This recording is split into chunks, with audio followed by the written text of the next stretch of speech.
What's up, chat? What's up, chat? We are live. We're live. We're live. We're live. Gonna be getting started here soon, so make sure you guys jump in. We are going to be calling sellers live. I'm gonna be breaking down where I'm at right now in my wholesale business. I'm gonna be underwriting some leads. I got a couple calls that I have scheduled that I need to make here, and I'm just super excited for what we're gonna end up going through today. We're gonna end up learning today.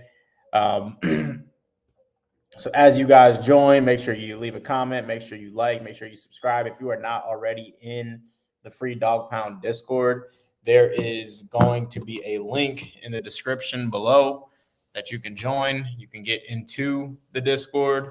That's where we'll be making calls live together. I'm actually in the Discord right now. We'll be making calls live together. We'll be dropping call calibrations, dropping just a lot of free game and resources to be able to help you start closing deals. If you're already closing deals, it'll help you jump in there and close deals with me. We can close deals together. So I'm going to drop a link in the Discord so everybody can jump in here. We start getting some more people in the chat. So give me 1 second here, and we're gonna get started making seller calls here in a bit. Just need to get the link. Boom. And I'm dropping in the Discord.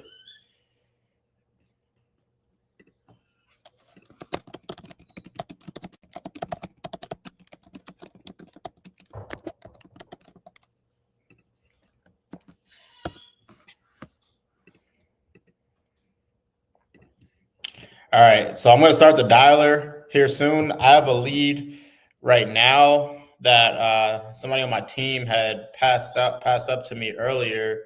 It's actually look at this. I got a seller calling me right now. Give me a second. I sent a contract to him. Let's see how that goes. New lead. Press any key to connect.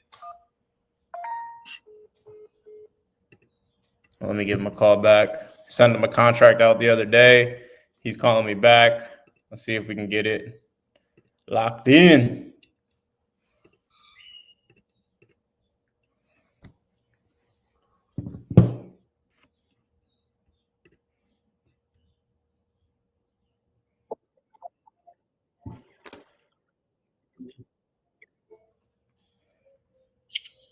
Hey, Jim. Hey, what's going on? Nothing much. I was just giving you a call back. I appreciate it. I have a friend that's been helping me here on this and keeping me on the straight and narrow. Her name is Jerry. I've got you on speaker. She works for a title company, and so she's kind of looked back over some of the things we had as we went over your contract that was sent. Mm-hmm. I had a few questions about it because it certainly is tries to cover all the issues, but I had a few questions. You're going to be able to have someone come by and take a look at the premises? Yes, 100%. I think I spoke with Jerry a few days ago.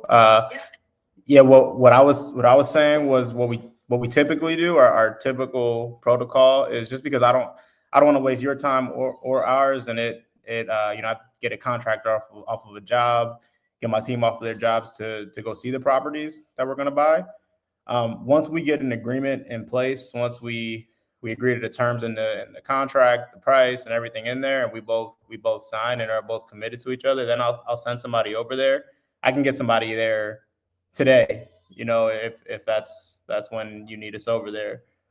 Well, Monday we're going to be at the premises on Monday, and this coming Monday. And I know that's short notice, but what I'm more concerned with is there's two issues that I've not been able to get clear up with the insurance company. I know we spoke a couple of times on this, and they have not agreed yet to replace 3 radiators that are up on the 3rd floor, which was part of the system that was in place when the vandals and the thieves broke in and ruined the boiler, and the boiler had to be replaced. And so that's what I was still working with the insurance company on that.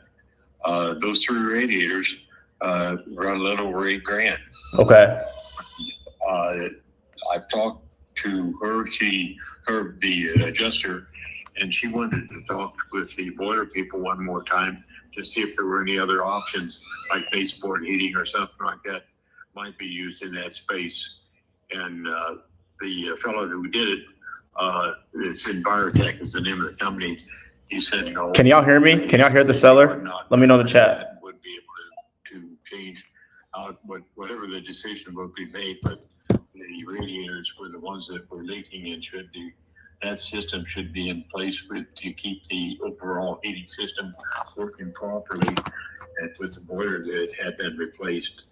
So I think she's going to go with it now, but it's a matter of letting her get authority from her to get authority for them to go ahead and pay that amount.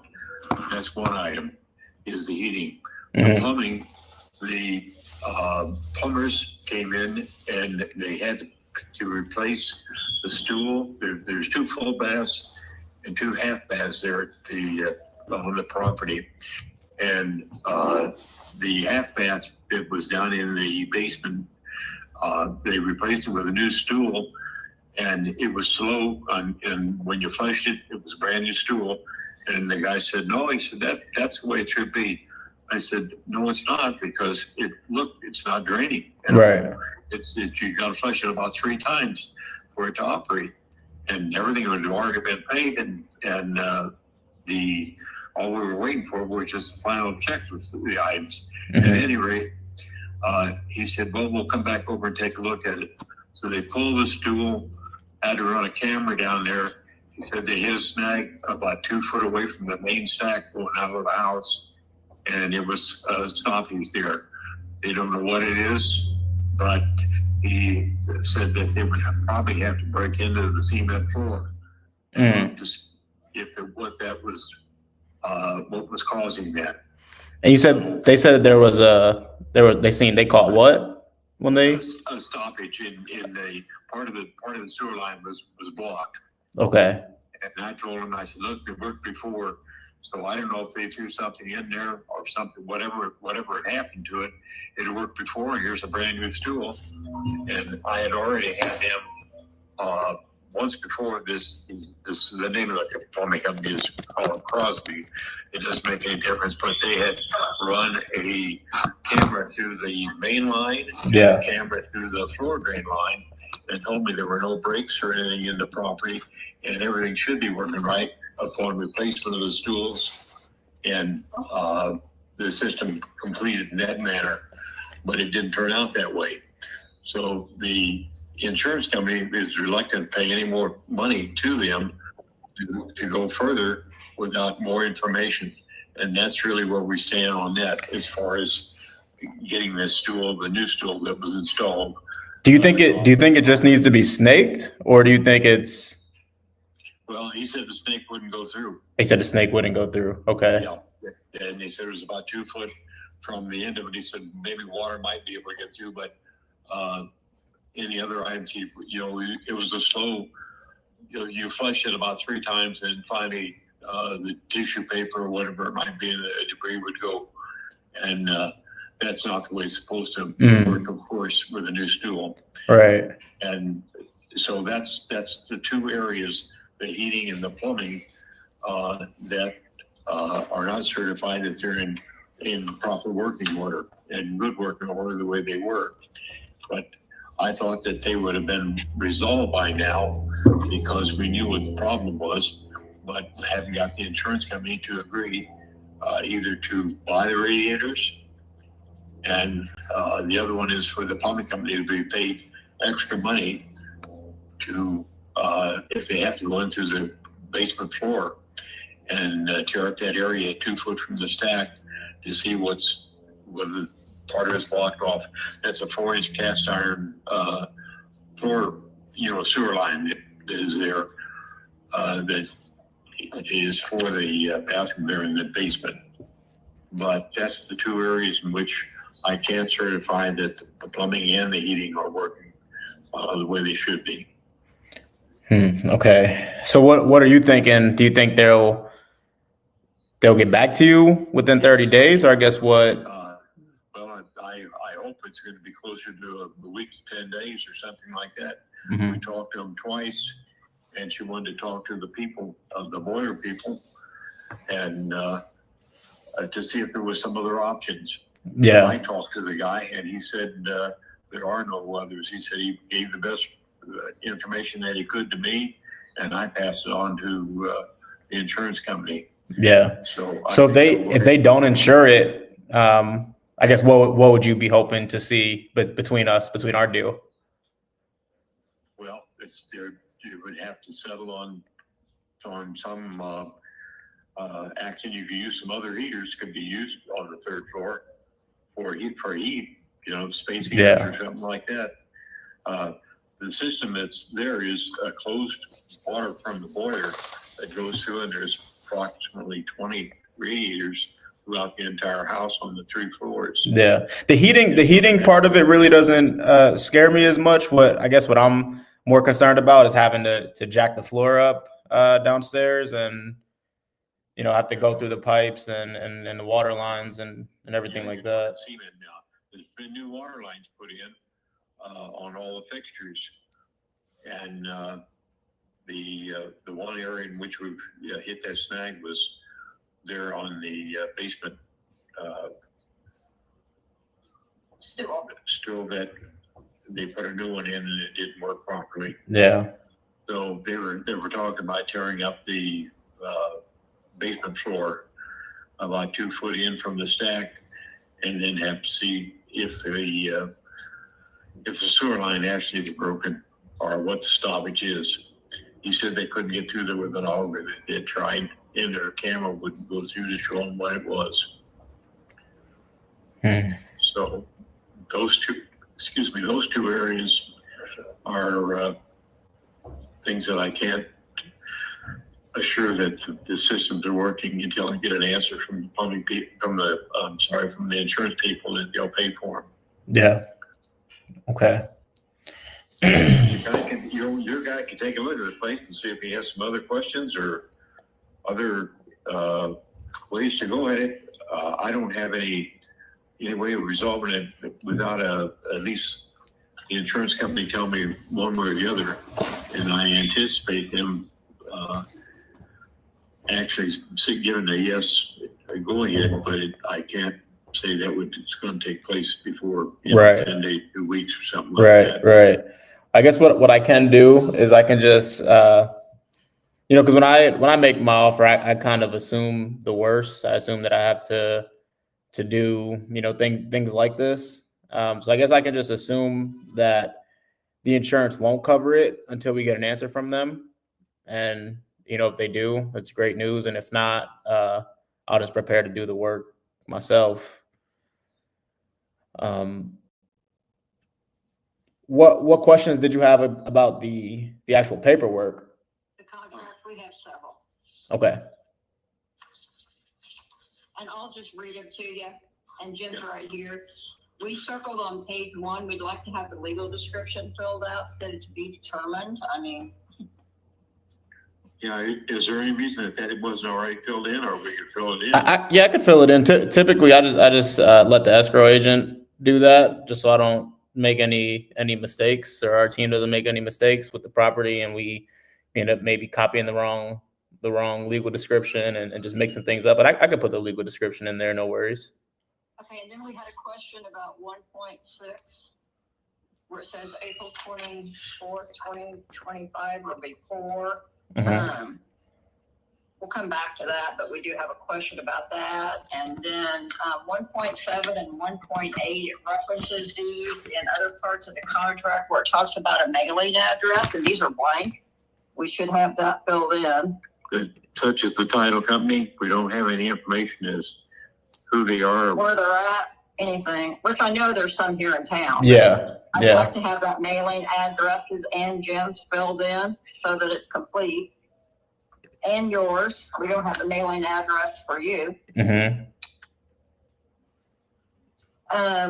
We'd like to talk about 1.14. I don't know what you mean by given occupancy of the property at closing. What is? It's just saying that it's just confirming that the house is vacant. There are no parties in occupancy of the property, if other than the seller. If the seller is living there, and at closing, there will be nobody living in the house. It will be vacant. I will be able to take it over vacant, and I shouldn't have anybody living in the property at the time of closing. Well, that is correct. We just don't want, we go to the title company and you guys would go second, and we say that there's something wrong with the paperwork, and everybody's under the assumption that everything was signed and okey doke, and you guys show up the next day and start doing whatever, and you don't even own the property yet because Jim has it. I would like that to say something to the effect that closing will be when Jim receives his money, his proceeds. Yeah, I mean, that's what the closing date is. That's the April 24th or before. This vacancy, this occupancy check is just saying that the seller represents and warrants. So it's saying the seller is telling us that the house is vacant. There's nobody living in there other than him. Okay, well, I'm reading the buyer will be given occupancy, which is you, of Jim's house at closing, which is what, April 24th? We'll go back to 1.6. Well, when is, how long is it going to take for Jim to have his money? Or we go pick up a check, or it gets wire transfer? Yeah, it gets whatever he wants, wire transfer or check. We pay on the close of escrow date. We pay the title company, and I can put in here like specifically exactly on the closing date, Jim will get wired X amount of dollars. But it could be whatever he wants, wire or check. Yeah, I know that part. But okay, so we just want to make sure that we're not turning over any keys until he has money in the bank. No, yeah. No, it doesn't. Okay, I'm just checking. We've been through it before, so now I want to go on section 5.3. And this is what Jim just talked to you about. It's on the very bottom. It says, in the event insurance companies or any other claim, and you're quite aware of what's going on now with insurance and stuff. Jim just told you. Right. There are pending claims that have not been resolved yet. And in reading this, it says that if we proceed to closing, that the seller shall assign any and all rights to any insurance proceeds, claims, rights, and remedies to the buyer. I won't know until that's actually resolved for us to do that action. Right. So if there's no rights, then there's nothing to assign. Well, but there are claims and remedies that are coming from the insurance company, and those that have to be cleared before they would still be outstanding. Right. When do you think it? When do you think? But you said in about a week or two, you should have an answer, and they shouldn't be outstanding anymore. Correct. Correct. In that regard, that's what we just talked about. So I don't know though if it's 10 days to 2 weeks, but in this particular case, I don't really want to sign that paragraph that shall assign and give you all rights or to any insurance proceeds, claims, or rights, and remedy until I'm satisfied that I've done whatever I need to do to have the insurance company to come through on their end of it. I'm going to be standing there. If you offer something to discount the price that you're paying because of the status, I'll be in the middle of saying, wait a minute, the insurance company hasn't paid me and hasn't decided to take care of this. And so that's what I want to resolve, is that there wouldn't be any claims or any rights from any insurance proceeds at the time of signing. And if this has been completed and the property is ready to go as such. Okay. What exactly do you want to see in there? I can I can write it down and I can change it. Okay, on the bottom line where it says in the event insurance company, we want that. Oops. And all the way to the end of that paragraph, just taken out. Okay, so question Right now, in the event there is an insurance claim though, and are you expecting me to just do the work regardless? Like, would you not assign the insurance over to me if you did get a claim approved?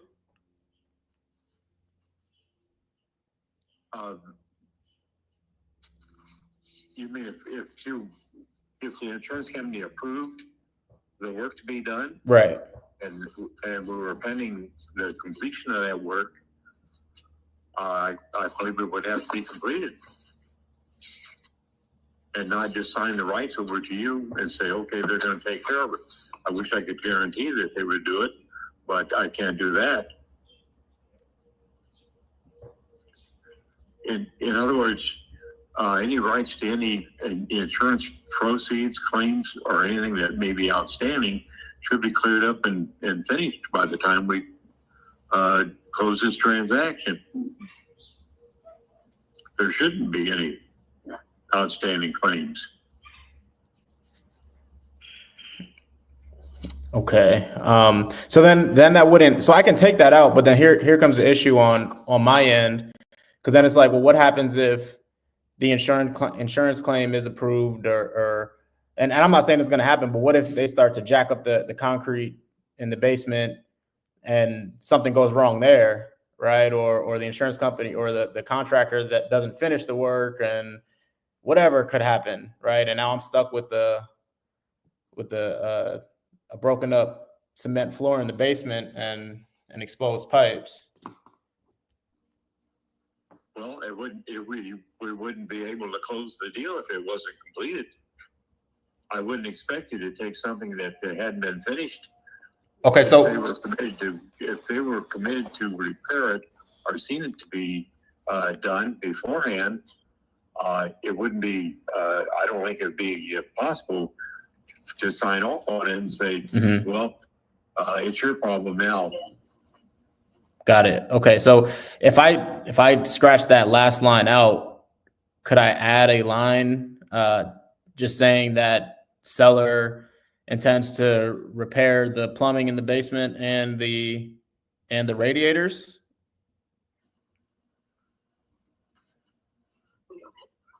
Well, I don't have.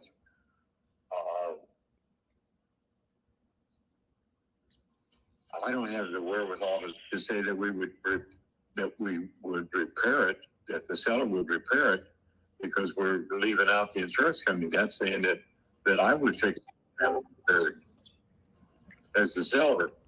Right. So I guess it could say.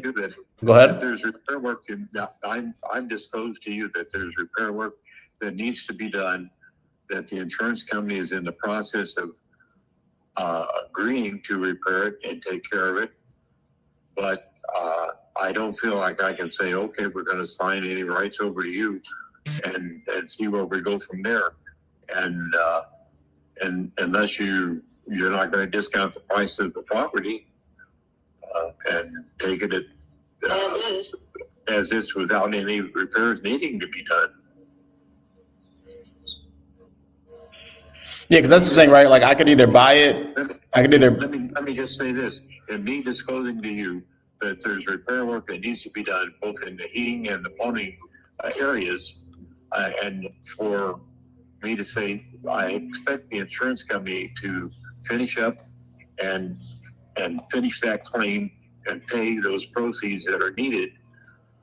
But if they don't, I want you to pay me the full price, and the onus would be upon you to try to collect from the insurance company or have them do the repair work. Yeah. And I don't think that would go forward at all with them. Right. Would it be simple enough to say, in the event an insurance claim is paid out to fix the plumbing and fix the heating, the seller will use that money to repair it. If they do not, seller and buyer can talk about renegotiating the price before close of escrow. to reflect Yes. that? Okay. Yes, to clear that area up. Okay. Because So I've disclosed to you that there's repair work that needs to be done, and we're in the process of trying to an attempt at having it completed, and assure to you that it has been done, but not just to sign off and say you get any proceeds or whatever it is, unless you would be happy with that, and then I would say give me the full price and let you worry about it. But Right. I don't think that's the way that you want to proceed. okay, I think that's fair. I'll just add that to the additional terms, and that will be in section 1.13. It'll be in there, Yes. and then I'll scratch out the last line of. Sorry about that. What was the this 1.14? 5.3. 5.3. Okay, sorry. Yeah, 5.3. The last line. Oh, we got a Alright. bunch more. Throw them at me. Where are we at? Okay, we're on number 6. Okay. 6.1. Mm-hmm. Seller shall provide access to the property to buyer and will make the property reasonably available to buyer and buyers, authorized individuals to conduct inspections and walk through the property. And if I'm reading this right, when we give you access to come over and do your 10-day thing, your 10-day inspection period, then there is no more access to the property, which means there's no lockbox. After the inspection period. Yes, correct. Okay, well, this says that we'll give you process anytime. 6.1. Yeah, I don't have a problem, but we want to be there when the people are there to do the inspection, so we know who's coming, and if we could get a heads up of who you've got coming, so that we know. We don't know who's showing up, because we will both be there. I get it. No, 100%. So would the remedy to this just be at the end of the sentence, just say during inspection period? Yes, and there will be no lockbox. Okay, that works.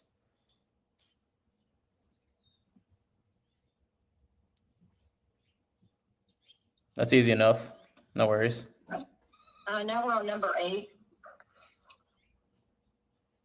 8.2. Okay. I'm not going to use this, so we can scratch this whole thing off. Okay, 8.2 is going away. That can go away. I'm going to use an escrow agent. This is at times where that's typically if I'm going to buy like a buy a house using creative financing, and the title company won't insure it. This is a cash deal, so this doesn't need it for that. Okay, and then 8.3. What is a transaction coordination services? Aren't we going to a title company? Yes. So transaction coordinator is an internal person on my team. At times, that's used with when we use creative finance transactions, because we have to call the seller and get their personal information, and a whole lot of extra paperwork. This is a cash deal. I'm not going to use a transaction coordinator, so I could also scratch that if you want us to. Okay. All right. Very good. 9.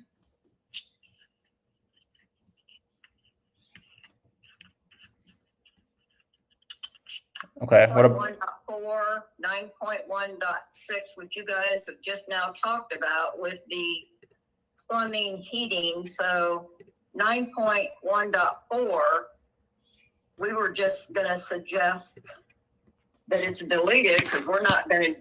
Guys, see, I'm collaborating with them, obviously. right? I'm not fighting them. Utilities are on and everything, but repair the property and same condition. I wasn't quite for sure on that one. So this is essentially saying if the day we sign, so let's say we sign the agreement today, both of us. Today's the effective date. This is essentially saying if a rock gets thrown through the window today, or you know, that's going to get fixed before we close, right? Things like that. Okay. All right, and then 9.1.6, you're already aware of the plumbing and the heating. So Jim can't really warrant that they're in working order at this point in time.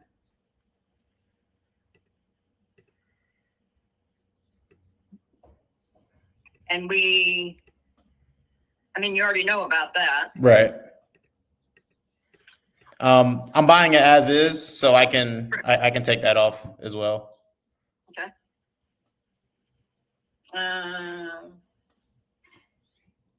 Number 10. Okay. The prevailing party and any whatever, all the way down to the end of it. We wanted it deleted. Number 10, you said which part of this? The last The paragraph. prevailing party and any lawsuits, all the way to the end of that paragraph, we want it deleted.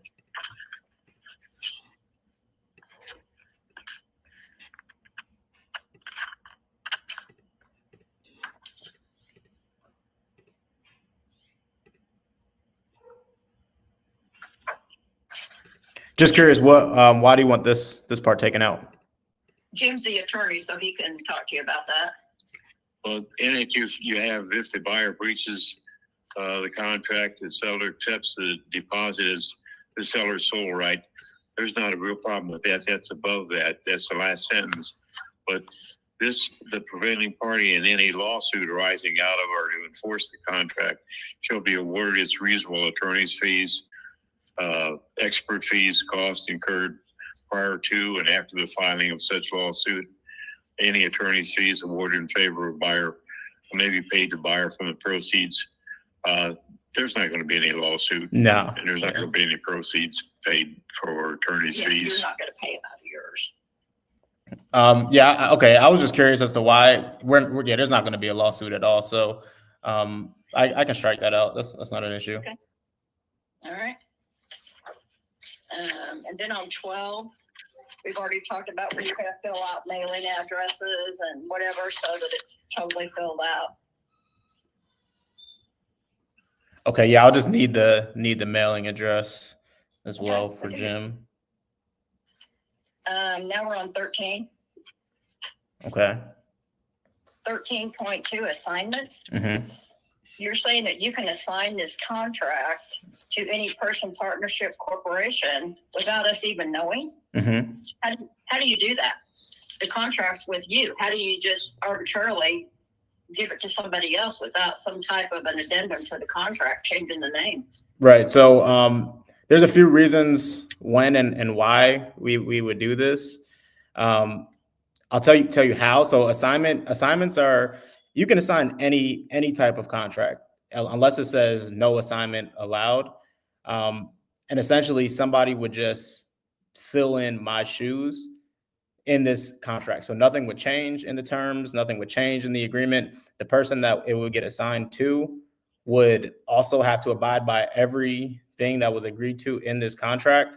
And there's a few reasons why we would do that. Now, my main intention is always to buy the property, right? But let's say I go to the property, let's say we walk it on Monday, and that plumbing issue is just too much for me to deal with, right? Let's just say that the insurance company won't do it, and the plumbing issue is just too much for me.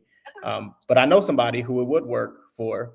What I'll do is I'll call them. I'll say, hey, I have this property here that I'm supposed to close on. I really don't want to cancel it on the seller and waste their time. Would you take my place and just pay me a small fee to take it over? Right.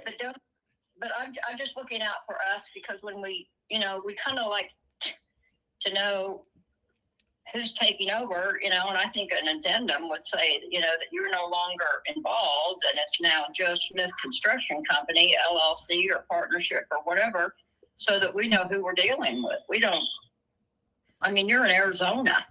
I live in Lee Summit. I'm back and forth between here and that's fine. Yeah. So what would you like to see from that? I don't even want 12 or 13.2 in there, or you're going to tell us who you are potentially going to, assign it to, Joe Schmo or John Smith or ABC Construction. Yeah, I can tell you that. And then also their name is going to be on the HUD as well. Like they'll be at the signing table if we were to assign it. Their name's on the HUD, so it's not like a secret or anything like that. You'll. Yeah.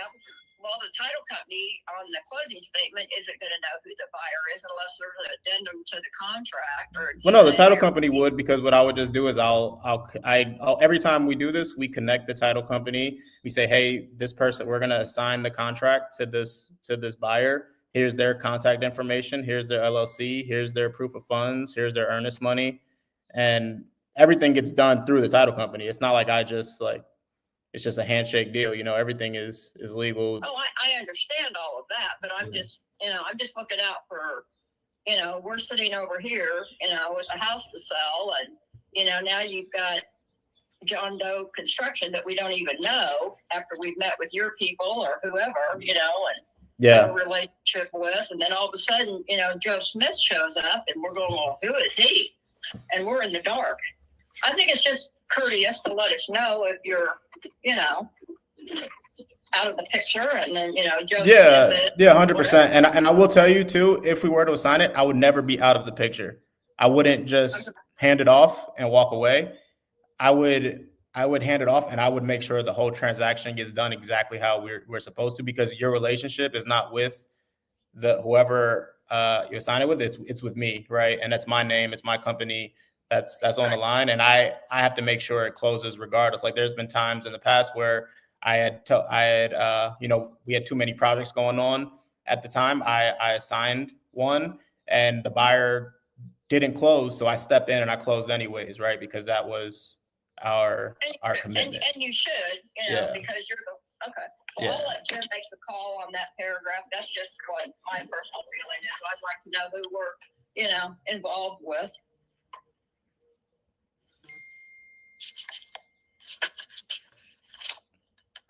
Jim, what do you want us to do with that one, Jim? That's okay. I'm not worried about that.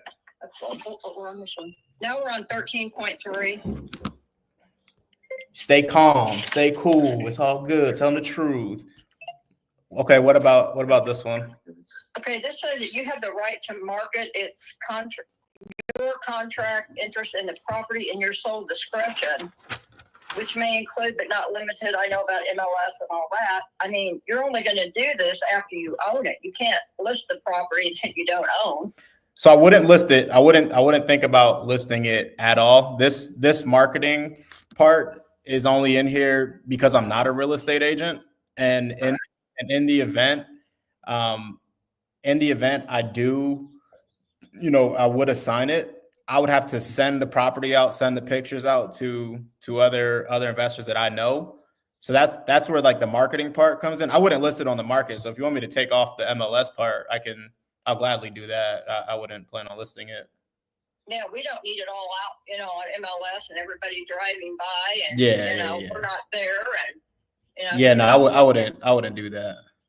I could take that out. Yeah, that needs to come out of there. If not, delete the whole thing. I mean, I get you want to get it, back out there to sell with, everything else in the market that's going on right now. Right. And then that is a lot of times what we do too is we'll like, and if a seller tells us they don't want us to do this, we won't. Like you just said, we won't do it. But sometimes what we'll do is, and I'll disclose it beforehand, but I may pre-list it. You ever see the coming soon listings on the market, right? Like I'll pre-list it and just start getting some interest before we flip it. Yeah. But I'll take the MLS out. No worries. Okay. All right. Now we are on to 13.8. Alrighty. I've never seen anything like this. I don't understand it. Jim might more than I do, but I'm just asking so we both can be on the same page. Mm-hmm. I don't know what it means. Yeah. So this is the memorandum of contract. Right. So typically this only gets done.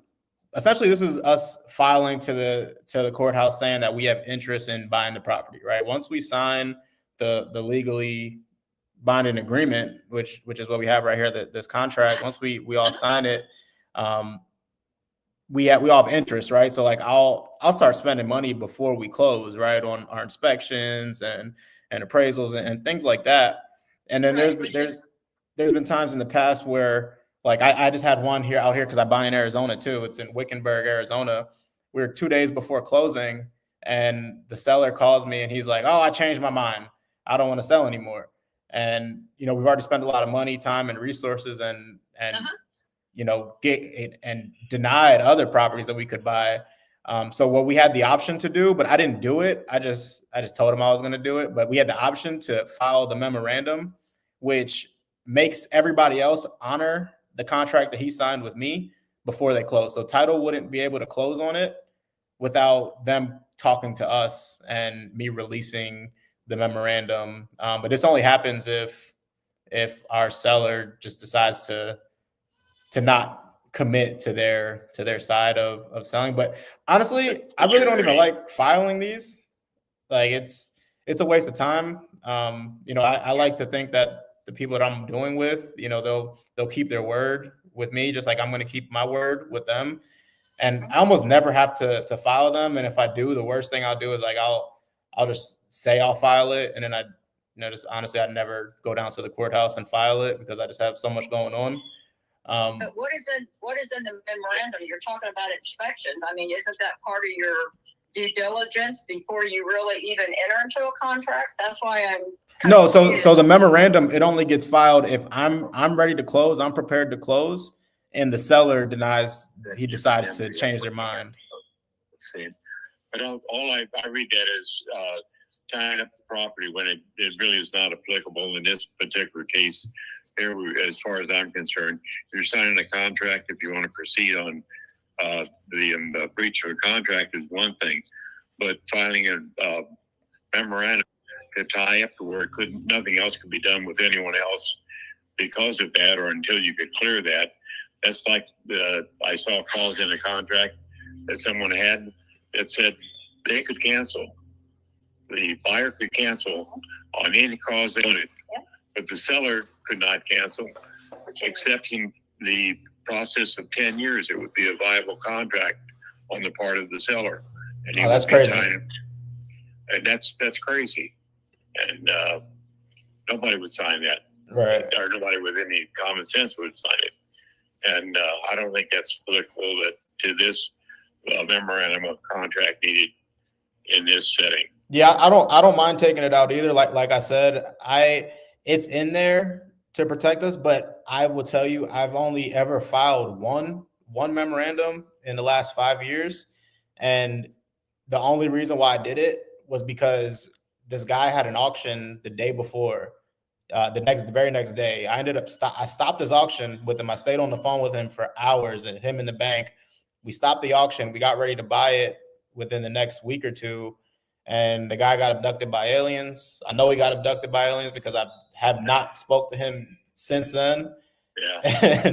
And I filed the memorandum, and lo and behold, he tried to sell it to somebody else, and he ended up selling it, but they had to pay me. It was like $7,000 before they could close on it. The same thing as I just spoke to you a moment ago about. The same thing as saying that the buyer could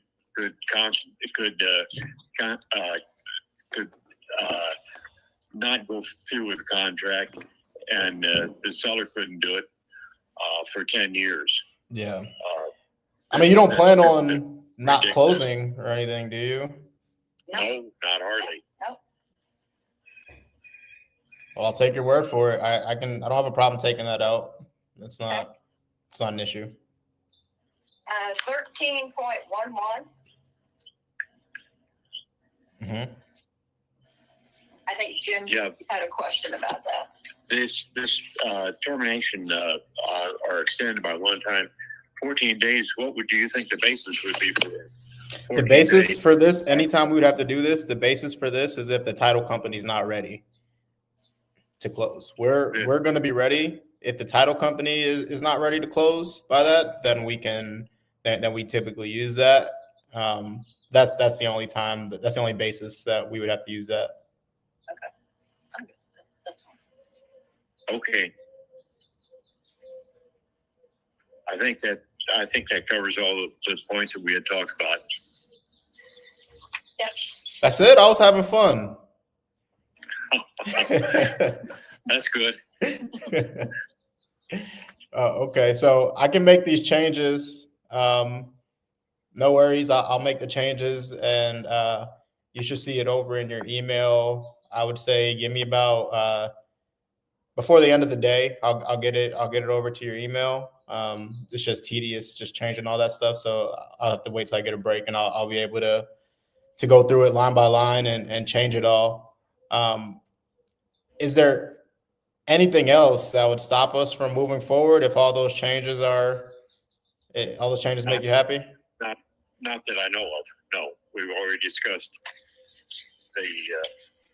the circumstances. Okay, that works. So I'll go ahead and send that over. You'll have that in your email tonight. Do you want, Jerry, you want me to copy you on it as well? Yeah, if you can, 'cause I've got my copy with all the notes, and I will. Yeah, if you can, that'd be great. What's a good email for you?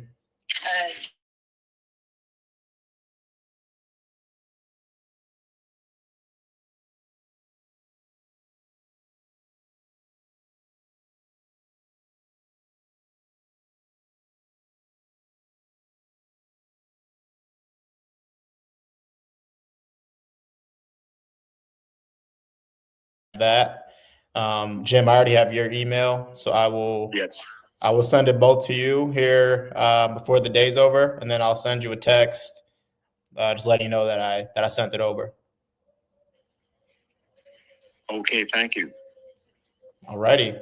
And then if everything is okay and whatever, we are going to be at the property Monday afternoon, 12 o'clock or so. And I mean, to me, that would really start your 10 days of inspection if we're giving you access to it then, or if that doesn't work. That works. We can make Monday at 12 work. Okay, yeah, or a little after, somewhere in there. It depends on the traffic and stuff. So. Yeah. And if you could, tell Jim who might be coming, if it's 2 people, 3 people. Yeah, we'll do. So, we know what's going on and who to expect. 100%. That'd be great. Yeah, that works. I'll go ahead and do that. Okay. But I'll get everything sent over here shortly, and then I'll let everybody know on my team about Monday. And then once I get a head count of who all's going to come, I will send that text as well, so we're all on the same page and there's no surprises or mystery people showing up. Okay. Do you have an office here in Lee Summit? I don't have an office in Lee Summit. I have a home office. It's pretty cool. We actually sectioned off our basement and put 3 rooms down there. So I have like a three-room office in my basement in my house. So I work out of there. Oh, okay. I didn't know if you had an office or, so all of these documents are going to be what, DocuSign or whatever you guys call it these days? Yeah, it'll be DocuSign, but the actual closing documents, they'll be wet signatures. So you could either go to Accurate Title or they'll send a notary to you. No, we're not doing that. We'll go there. Okay, that works. No, we're not doing any floating notaries again. Did you have some issues with that last time? We didn't know. Down in the house, the notary we're not able to complete. I had a house in Kansas City, Kansas. None of the paperwork was finished with it. And on my calendar, it was Chris buys houses. Casey. And they went ahead anyway and sent in the recorder's office that everything was correct and that they had bought the property. Wow. And the people came out and broke into the house and started emptying it out. Wow. That's crazy. I had to call the police on them and everything else. So and that just recently happened, right? Yes. Yeah, because I remember I called you the one day and you were like, "Yeah, some people just broke into my house," and you hung up really fast. I was like, "Oh wow." Yeah, it was a mess. Sounds like it. Yeah, no, we can. Well, I'll send you which.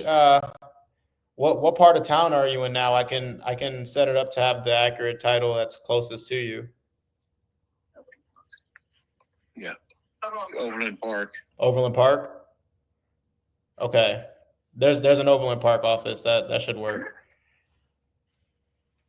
Sounds good. So I'll have the mailing address in there as well. Jim, could you, or what's your mailing address? I can just write it down now. 6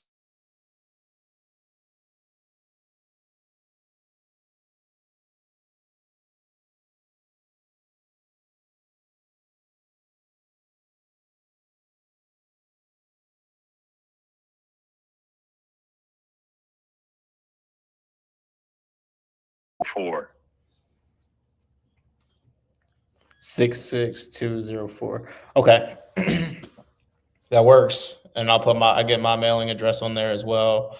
And yeah, we'll get this done. And then we'll see everybody on Monday.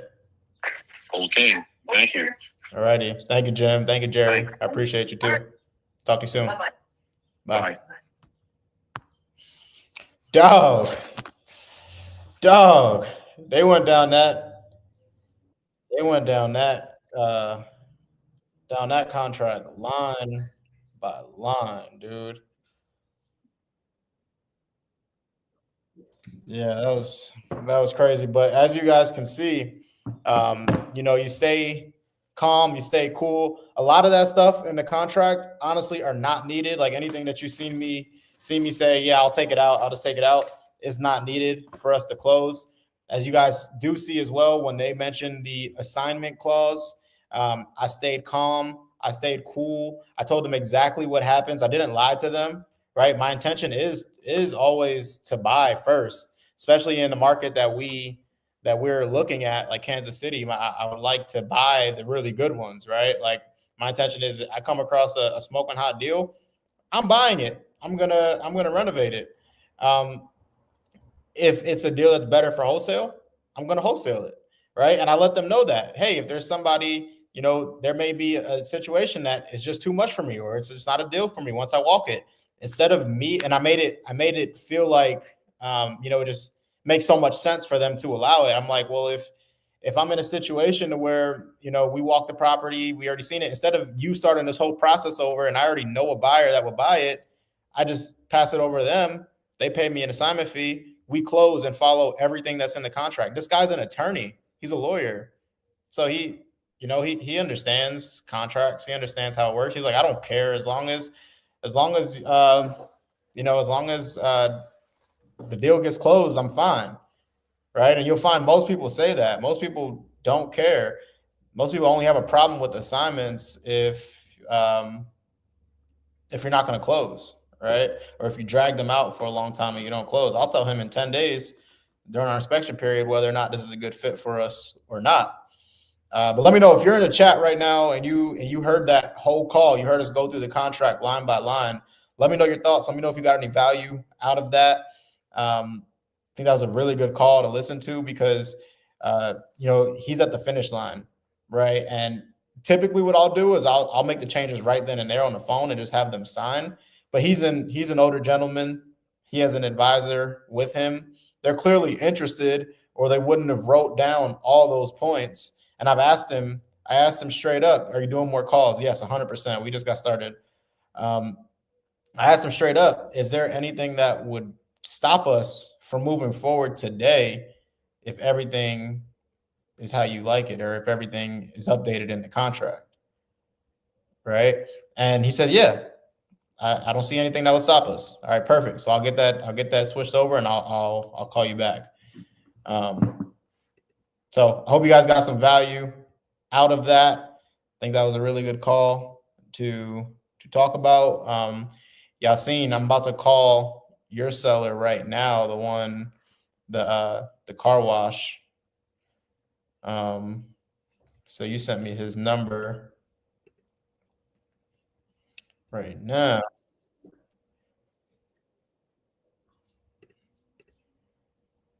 Yeah.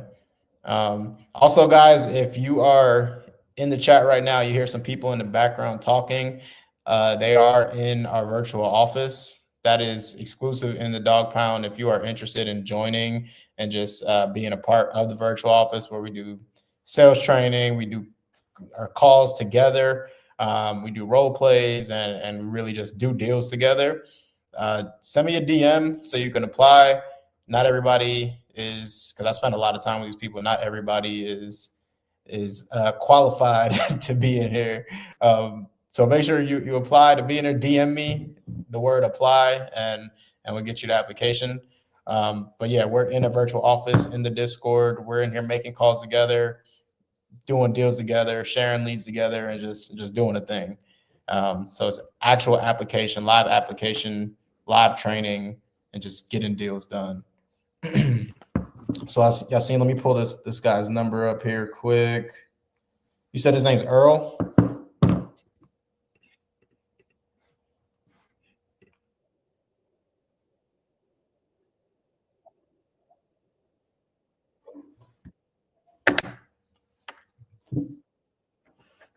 Daniel. Okay. But Earl's the decision maker?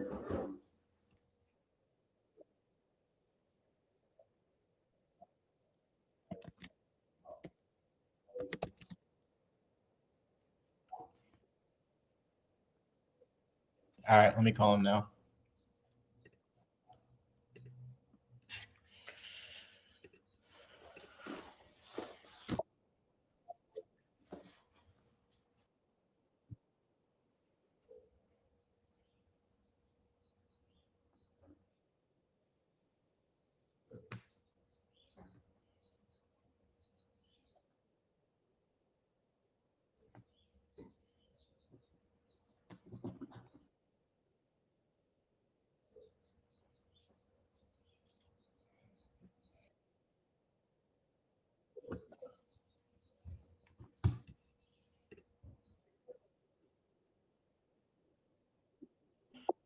I'm gonna call twice. I'm gonna call him twice because this is he never seen this number. Call him, so I'm gonna call him twice from this number. Maybe he'll pick up.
Mr. Carter, this is Daryl. I was calling you about that car wash that you have that you're selling here in KCK.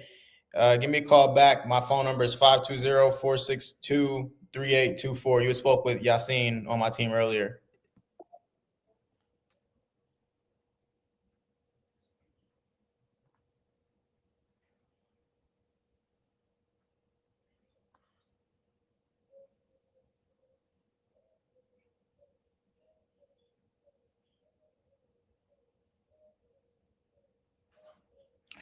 All right, let's get this dialer started, baby.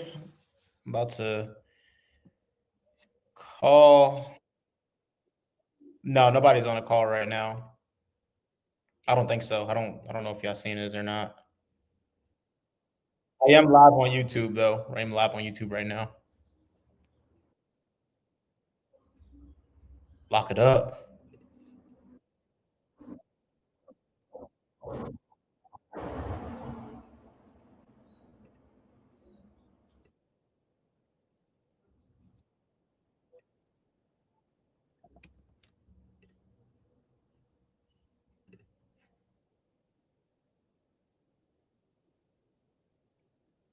Yeah, when you have someone to just unmute, what I'm gonna do right now is I'm going to deafen for a little bit, just so I'm not interrupting your calls, because I'm gonna be talking constantly since I'm on YouTube here.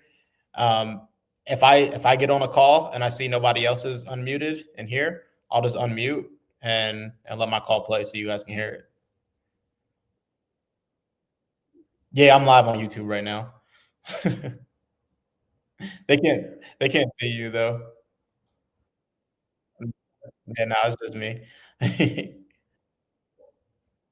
Yeah.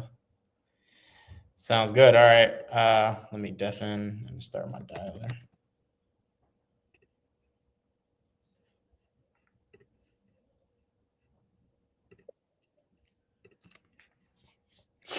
Let's get it.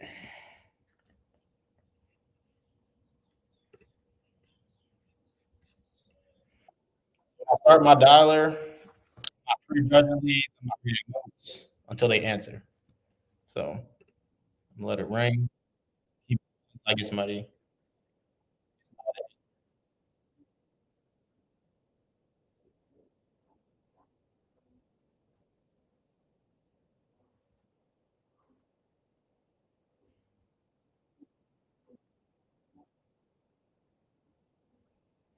Darty, this is Daryl. Give me a call back.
Hoshna, this is Daryl. Give me a call back.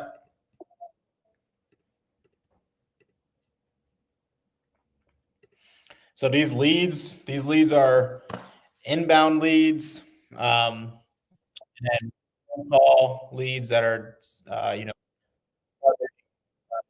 pre probates, high probability of having some type of motivation.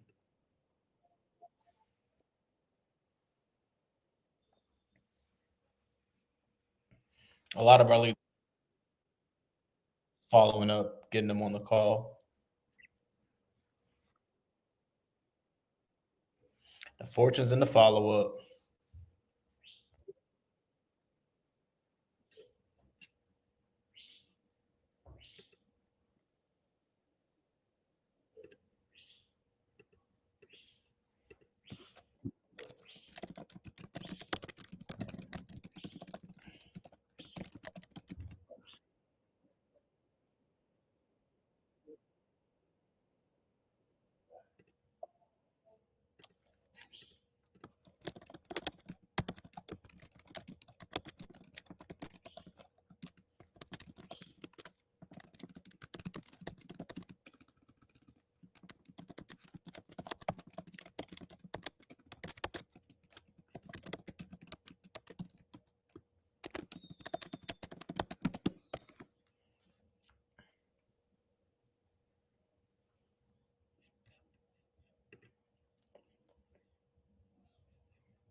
Hey, Martin, it's Daryl. Give me a call back.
While I'm making calls, guys, ask some questions we got in the chat.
Hey, James, can you hear me okay? It's Daryl. I was calling about the house on Ellen Drive. Were you still looking to sell it? 2 more months, you'll be ready to sell it? What what's going to change in 2 months?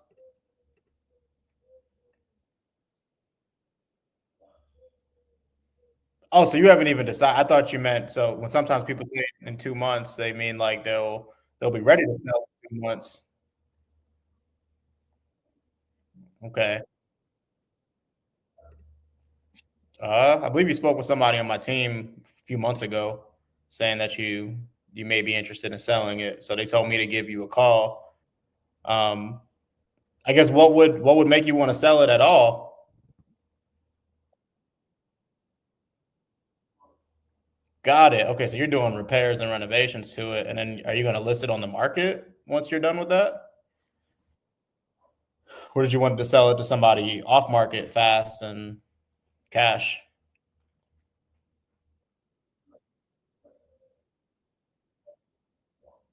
Okay, so at least 300,000. Okay. Um, okay. Well, I guess when you're ready to to sell, I will give you a call back in about a month. Then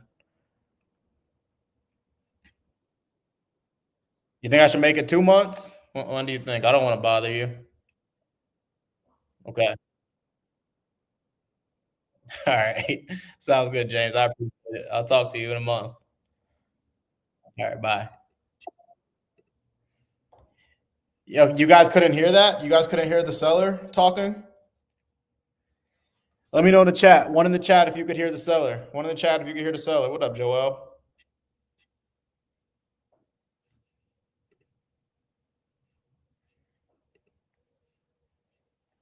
Let me know if y'all can hear the sellers. Let me know if y'all can hear.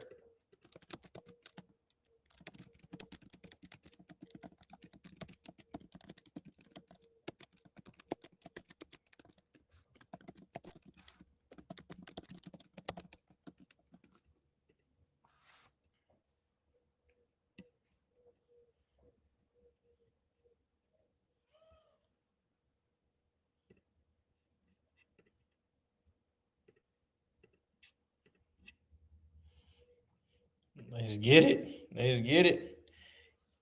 Oh, so you said you couldn't hear the seller. Dang. Huh? Wait a second. 33734 What about is now? not available at the tone. Let me know. Let me know. Let me know. Let me know.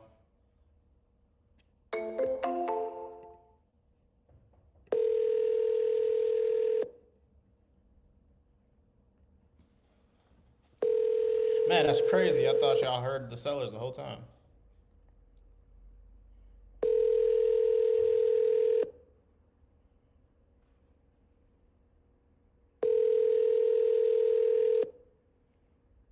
Your call has been forwarded to an automatic voice message system. Great Homes Investments. Thank you. You are the real MVP. Nobody else in here told me about that they couldn't hear the sellers, man. Please leave your message for 33677266133.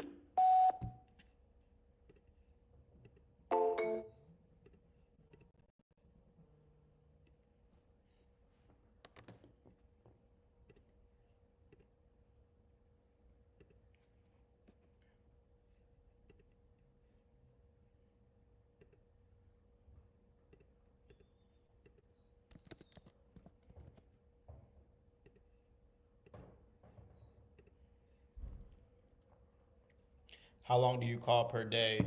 I try to have at least 20 conversations a day, 15 to 20 conversations a day. Um,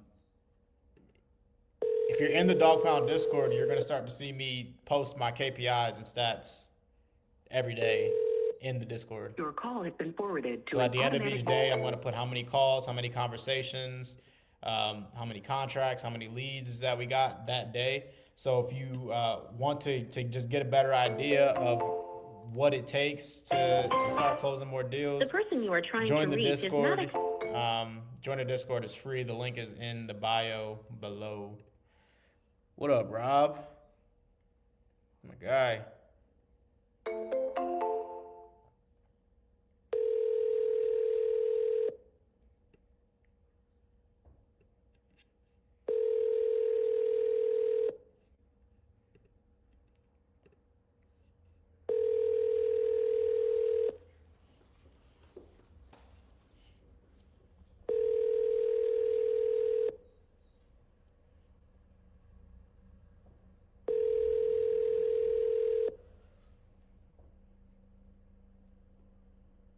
95423401228.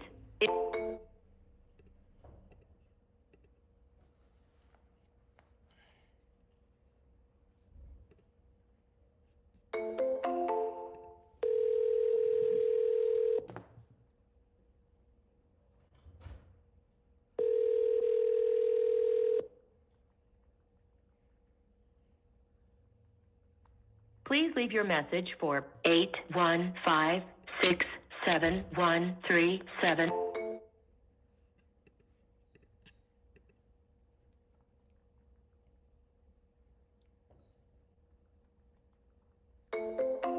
Your call has been forwarded to an automated voice messaging system.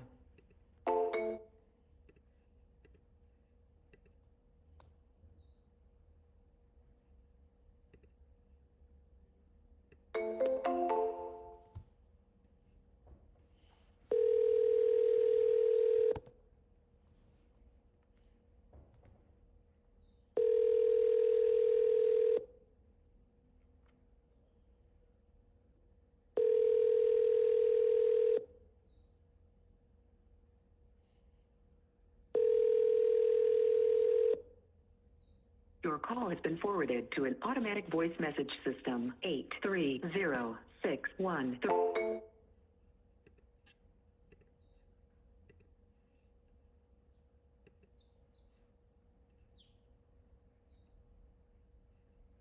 I need a haircut, chat.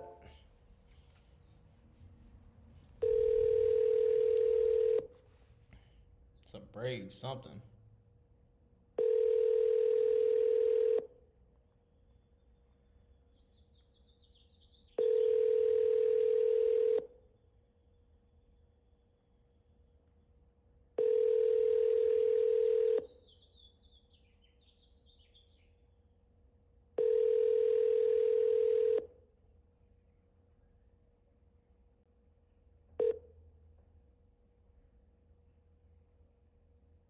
Hey, this is Steph. Sorry I missed you. Go ahead and leave me a message and I'll get back to you. Have a great day. Bye-bye.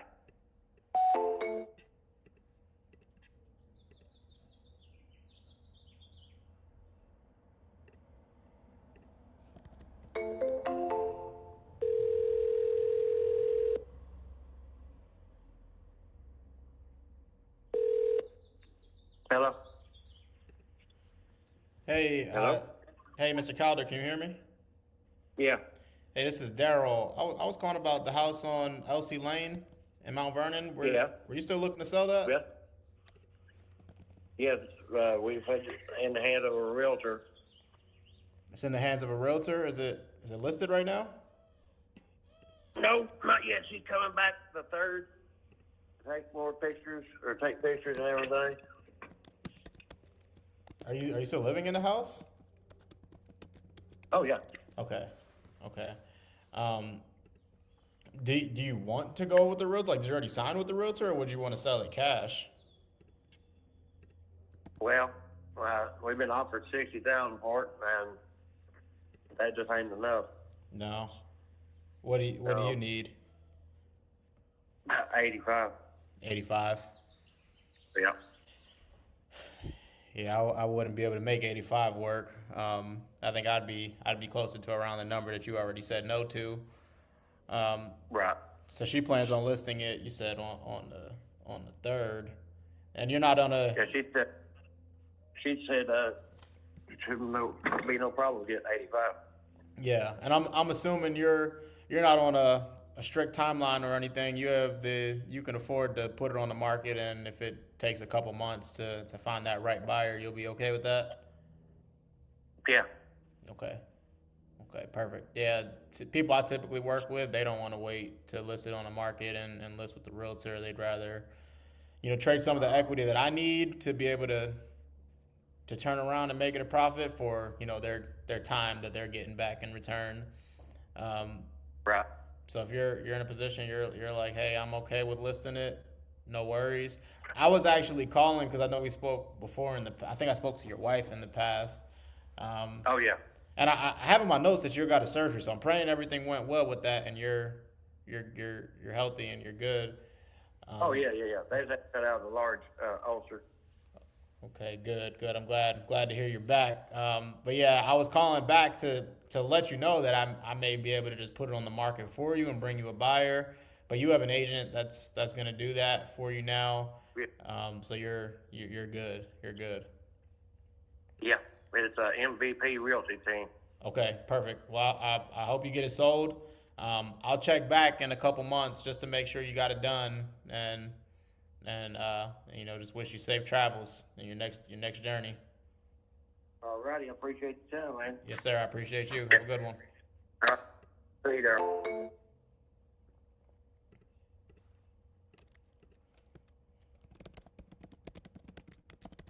Yeah, that was good for an ovation. It was such a small population. I wasn't sure if I could actually help them. That's why I didn't end up getting it with them before.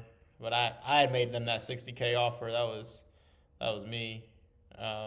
She was asking $100,000 at first. I spoke with her husband, with the wife.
Your call has been forwarded to voicemail.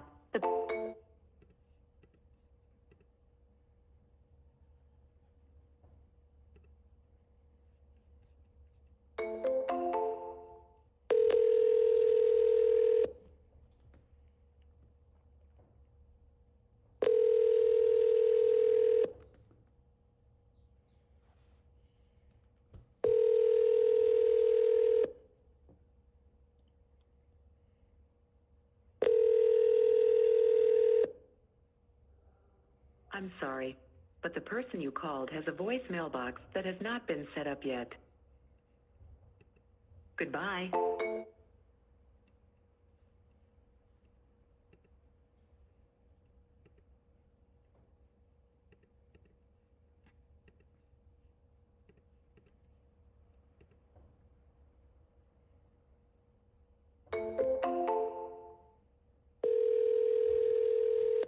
Your call has been forwarded to voicemail. The person...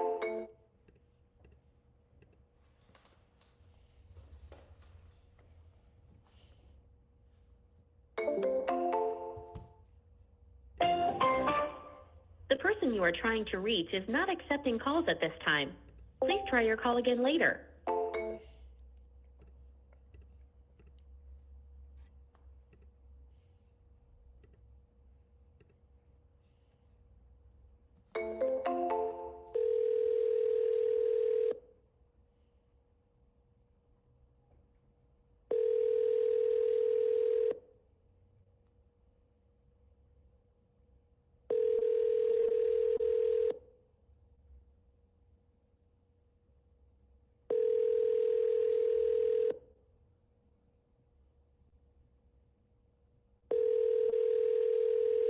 Your call has been forwarded to voicemail.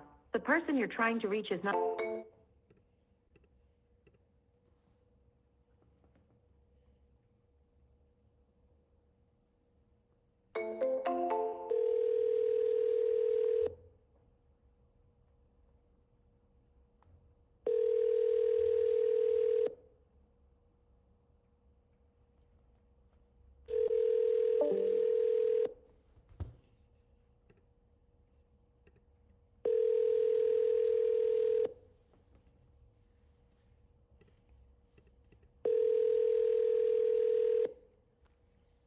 Your call has been forwarded to voicemail.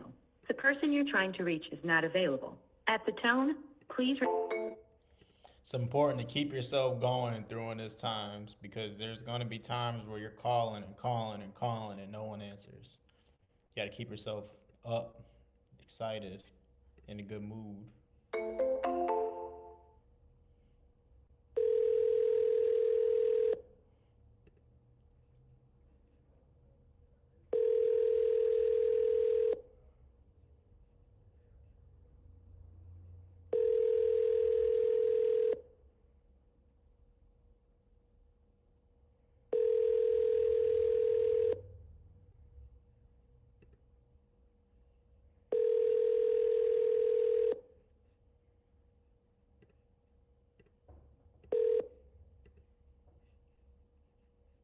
Please leave your message for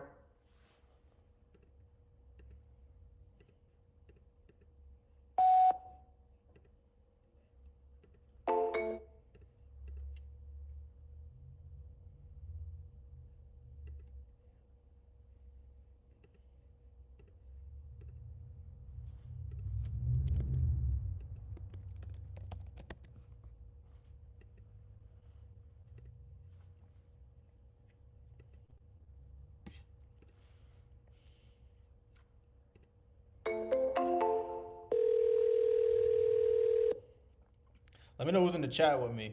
Let me see something. If you're in the chat, let me see a comment. Let me see your name, where you're from, what market you're in. I want to do deals with you. I want to do deals with everybody in here.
four zero four 6 9 3 4.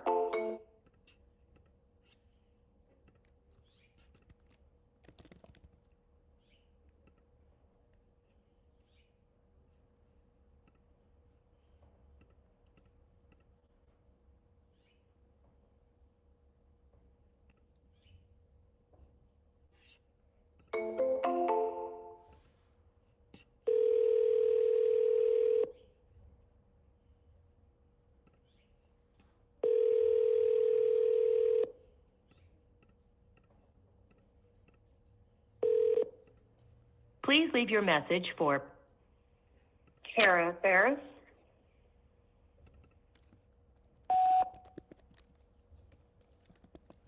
Hey, Tara, this is Daryl. Give me a call back.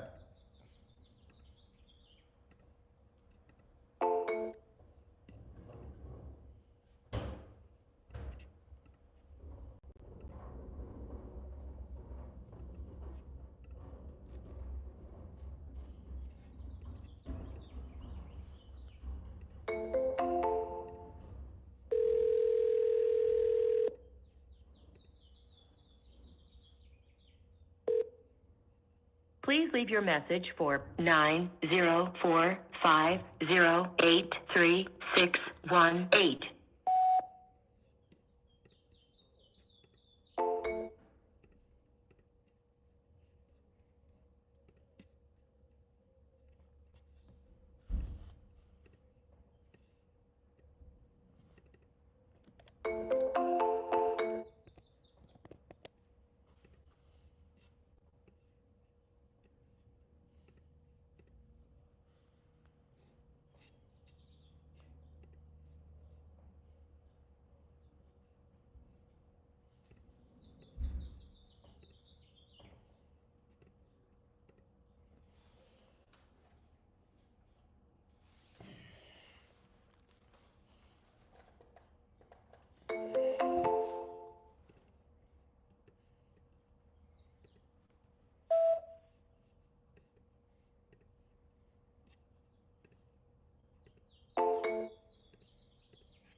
Your call has been forwarded to an automatic voice message system. 417.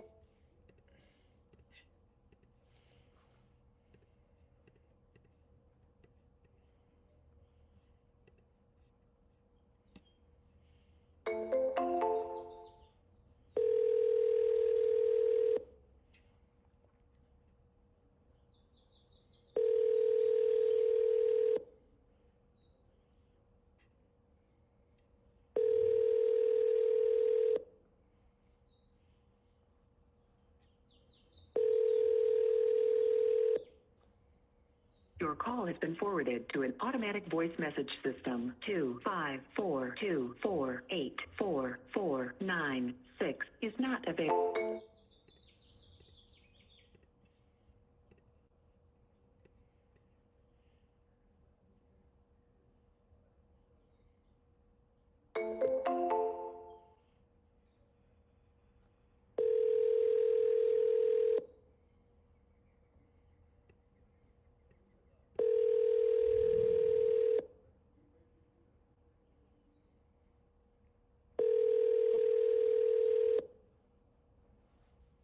Your call has been forwarded to voicemail.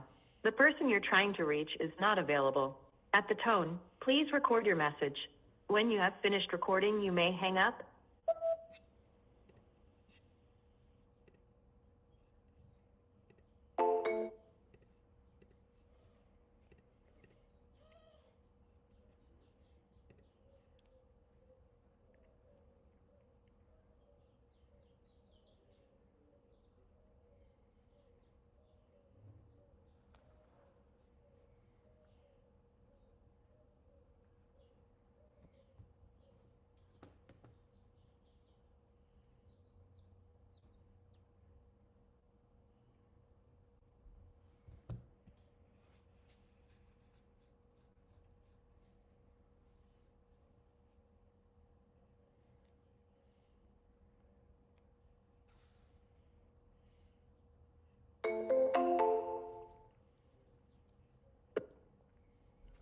The number you are trying to call is not reachable.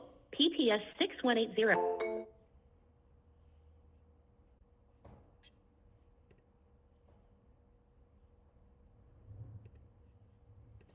Rob, what part of Mississippi are you looking for deals at?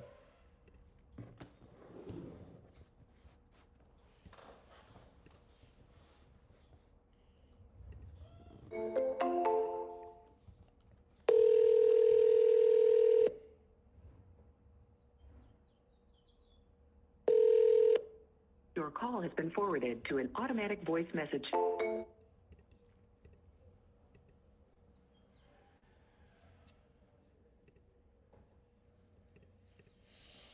It's all part of the game, baby. We'll get somebody on the phone. Thank you for calling DRP2.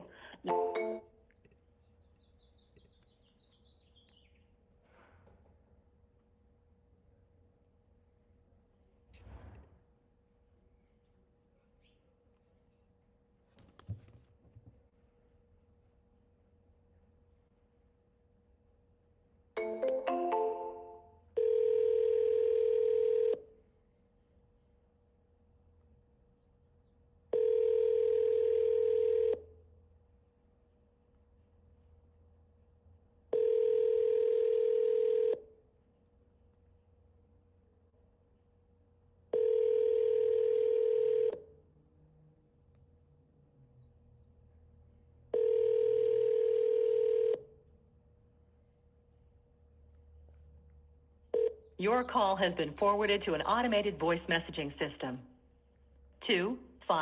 25422290107 is not available.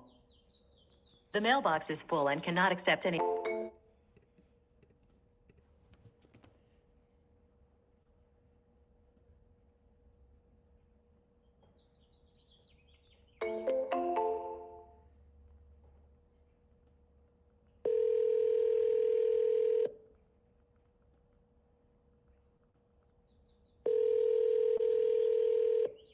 Your call has been forwarded to voicemail. The person you're trying to reach is not available. At the tone, please record your message. When you have finished recording. I'm almost through my list. I'm hoping we can get another conversation here before this list ends.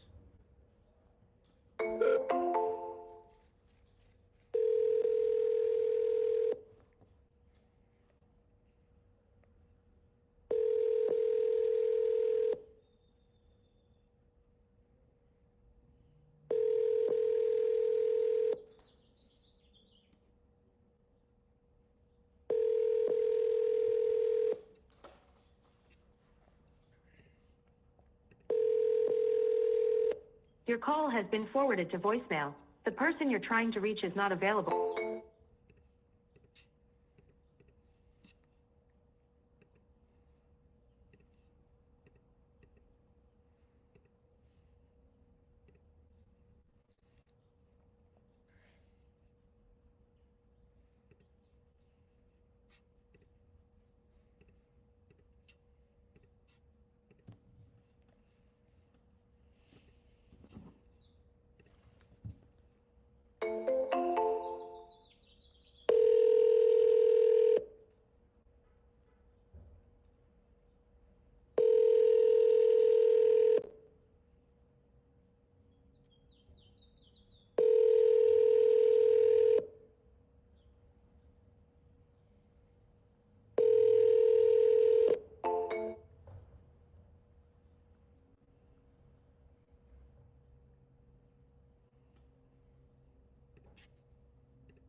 Your call has been forwarded to an automated voice messaging system. 86327367669 is not available.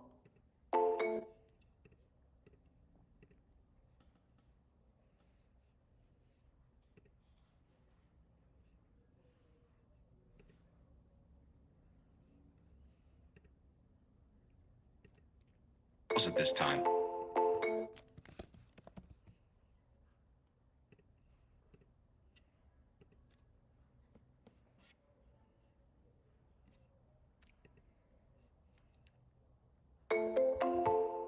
The person you have dialed is not able to receive calls at this time.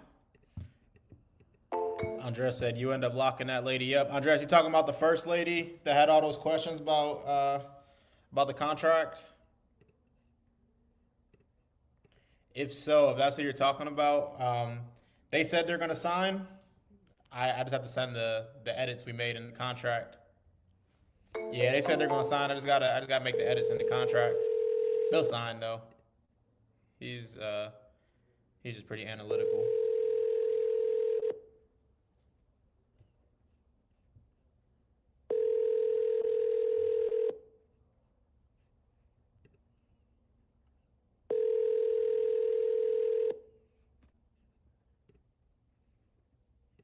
Sorry you missed me. Please leave your name and number and a brief message, please, and I will.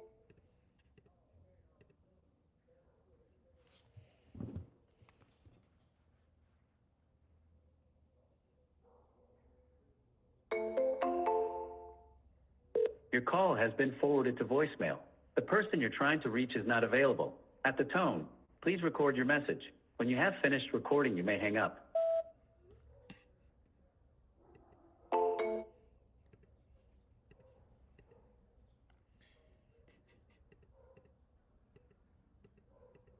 Joe Sandoval. I think we talked. Yeah, we just talked yesterday. So y'all, that's my list for today. I'm gonna call some more a little bit later, but I'll share what the system's looking like right now, what our CRM's currently looking like. Make sure I'm not showing any addresses or anything. All right, let me know. Can y'all see my screen? Let me know. You should be able to.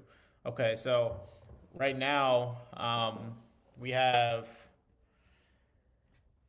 3 deals assigned, scheduled for buyers. We have 2 where we have closing dates scheduled. This one is an novation that we're making $12K on. I'm actually moved this over to closing date scheduled as well. This is a sub 2 deal with Julie. It's a sub 2 deal. So funny story, I'll actually do a breakdown on this one here in the next, once we close, I'll do a breakdown on it. But this is a really, really, really creative deal. They are refinancing their house, and we're taking that house, that new refinance over subject to, and they're moving into a new house. So I'll break that down. That's gonna be pretty cool.